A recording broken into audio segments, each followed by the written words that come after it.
banyak yang nggak mau juga nih lansia divaksin karena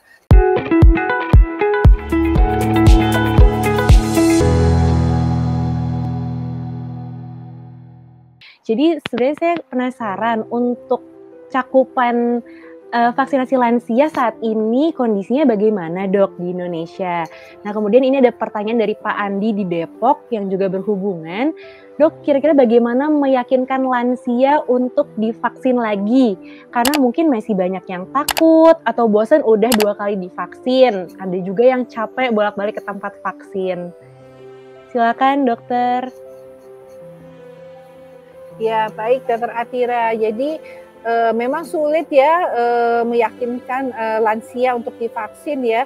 Kalau kita lihat bahwa sampai saat ini saja cakupan vaksinasi dosis kedua pada lansia itu baru 52%. Betul sekali yang disampaikan oleh Pak Andi ini ya, bahwa banyak yang nggak mau juga nih lansia divaksin karena mereka mendengar informasi yang salah. Contohnya begini, lansia kalau banyak komorbid jangan divaksin, nanti malah jadi sakit berat begitu. Nah, itu adalah yang informasi yang salah karena sebenarnya justru vaksinasi COVID-19 itu ditujukan kepada lansia dan pada orang yang punya komorbid. Mengapa?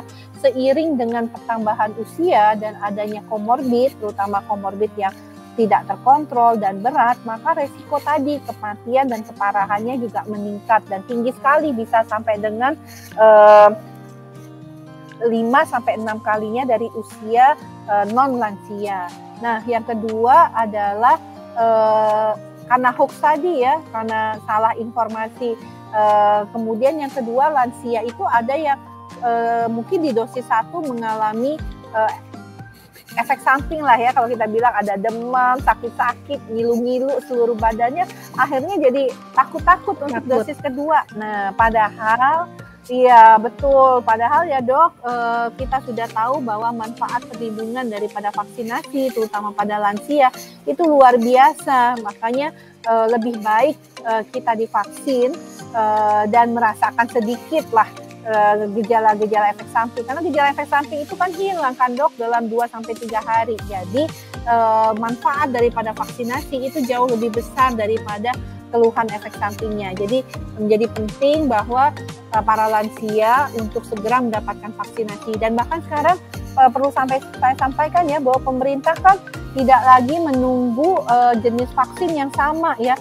Untuk lansia tuh bisa dapat vaksin apa aja, Sinovac, AstraZeneca, Pfizer, kemudian Moderna, Johnson & Johnson, dan bahkan saat ini kalau misalnya yang pertama kita dapat AstraZeneca, yang kedua tersedianya Moderna, ya udah bisa disuntik itu Dok, karena itu aman gitu ya. Jadi nggak perlu pilih-pilih vaksin, saya menunggu jenis vaksin tertentu, karena belum tentu tuh jenis vaksin tertentu itu akan ada. Dan jangan sampai yang paling penting ini, kita nunggu-nunggu vaksin, akibatnya kita tidak ada proteksi gitu ya di masa peningkatan kasus atau penularan yang cukup tinggi sebagai akibat dari COVID-19 ini. Jadi kalau saya tanya gimana sih caranya mau meyakinkan, ya jangan bosen-bosen, mengedukasi, ngajakin, kalau perlu temennya, orang tua kita itu yang ngomong dengan orang tua kita, oh saya udah divaksin kok nggak apa-apa, seperti itu. Karena kalau biasanya dengan peer groupnya lebih nyaman dan kemudian lebih mau ya untuk kemudian datang ke vaksinasi.